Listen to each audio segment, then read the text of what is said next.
In this episode, we take up one of my personal favorites, Spectre of the Gun. Compliance, the final frontier. Tom Fox is the voyager of trekking through compliance. His mission? To explore the original series and seek out and share what it can teach you about compliance. Here's your host, Tom Fox.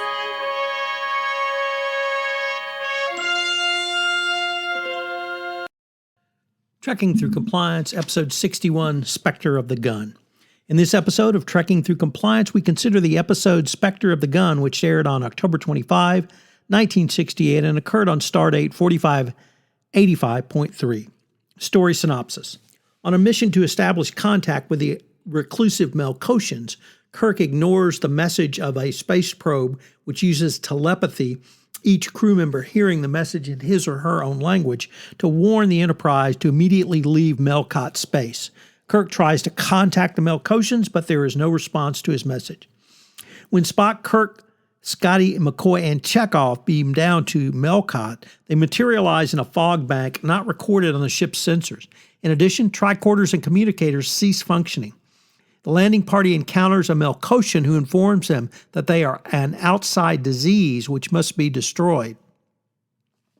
Their trespassing is punishable by death, and that pattern of death will be taken from Kirk's own memories, since it is he who ordered the Melcotian warning to be disregarded.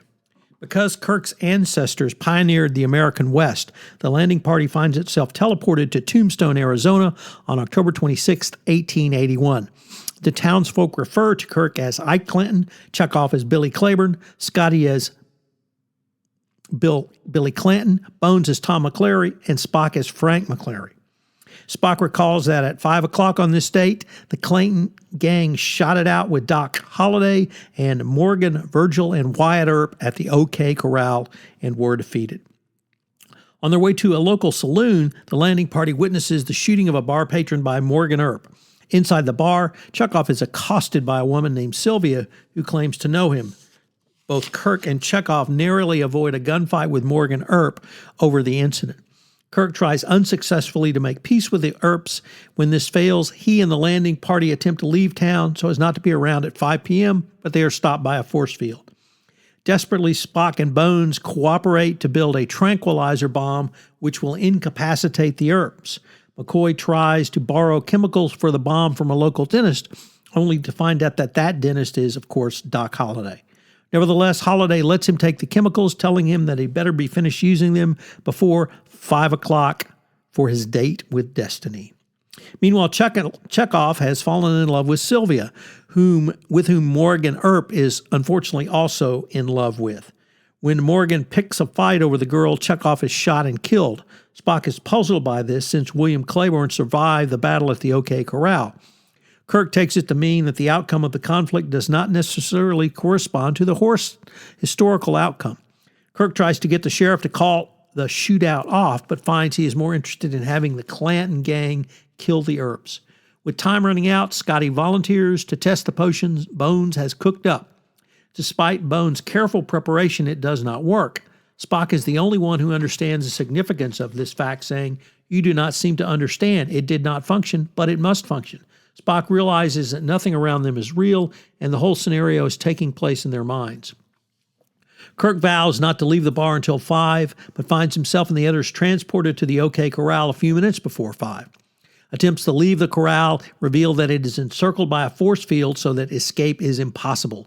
Using the mind meld, Spock convinces everyone else of the certainty that nothing around them, including the bullets, are real.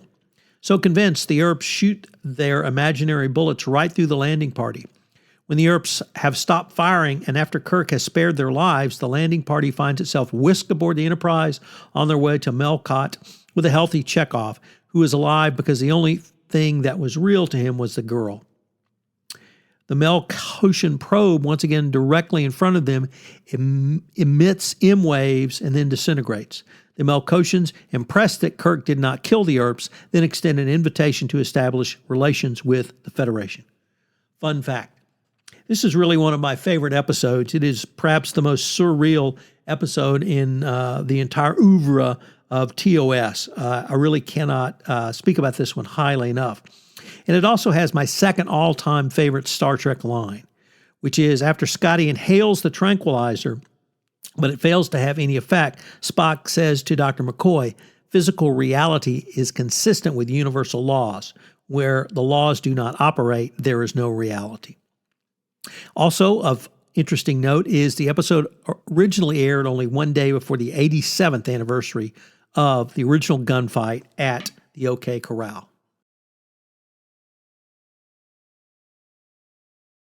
There are some very interesting continuity issues in this episode.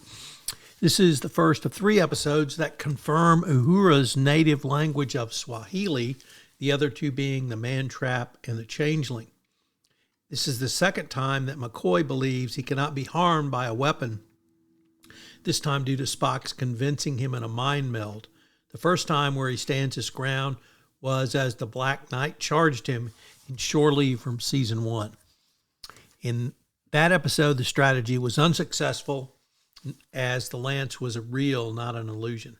This is the only episode to end with the Enterprise heading towards a planet. Star Trek visited characters in the Old West in TNG, A Fistful of Dollars. That episode used outdoor sets, something the original series was unable to do due to budget constraints. Prior to the release of the new Star Trek movie franchise by J.J.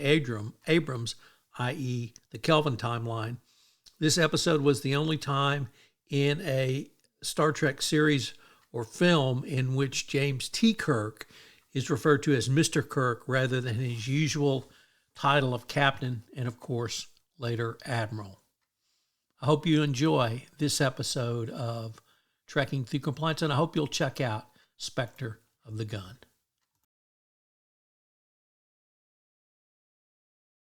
I would like to use this episode of Star Trek to take a look at the topic of how technology can assist a compliance officer during their investigations. And this episode is in many ways an entire investigation throughout the episode, first to discover why they're there, then discover what works and what doesn't, and then discover a way to resolve the issue. So I thought this would be a great episode to consider some of the ways technology can be leveraged for a compliance investigation. Number 1, data analytics and visualization. Compliance officers can utilize data analytics tools to gather, organize, and analyze large volumes of data from various sources such as financial records, HR systems, and operational logs. Advanced analytics and visualization techniques can help identify patterns, trends, and anomalies that may indicate potential compliance issues or areas of concern. 2, automated monitoring and alert systems. Compliance officers can implement automated monitoring systems that can continuously scan for compliance-related red flags such as unusual transactions, policy violations, or suspicious activity. These systems can generate real-time alerts, allowing compliance officers to respond quickly and proactively to potential compliance breaches. 3, digital forensics and investigation tools. Compliance officers can leverage digital forensics tools to collect, preserve, and analyze digital evidence such as emails, documents, and electronic communications. These tools can help coordinate, or rather help compliance officers reconstruct events, track user activities, and uncover hidden information that may be relevant to their investigations. Number 4, collaboration and knowledge sharing platforms. Compliance officers can utilize collaboration and knowledge-sharing platforms to facilitate information exchange, coordinate investigative efforts, and leverage collective expertise of their team or organization. These platforms can include secure document repositories, communications channels, and project management tools that enable efficient collaboration and information sharing. Number 5, predictive analytics and machine learning. Compliance officers can explore the use of predictive analytics and machine learning algorithms to identify potential compliance risks and detect patterns of fraudulent behaviors or unethical behavior and predict areas of future concern. These advanced analytic techniques can help compliance officers proactively address compliance issues before they escalate to full-blown legal violations. Number 6, robotic process automation. Compliance officers can employ RPA, or robotic process automation, to automate repetitive high-volume tasks such as data extraction, document review, and report generation. By automating these tasks, and compliance officers can free up their time and resources to focus on more complex and strategic aspects of their investigations. 7, regulatory compliance management platforms. Compliance officers can utilize dedicated compliance management platforms that provide centralized repositories for policies, procedures, and regulatory requirements. These platforms often integrate other business systems and can help streamline compliance monitoring, reporting, and the auditing process. By effectively leveraging these technological capabilities, compliance officers can enhance their efficiency, accuracy, and the depth of their investigation, ultimately leading to more informed decision-making and better compliance outcomes for their organizations. I hope you'll join us tomorrow when we take up the episode Day of the Dove on Trekking Through Compliance. If you enjoyed this episode of Trekking Through Compliance, you can help it grow by sharing it with the biggest Trek fan you know.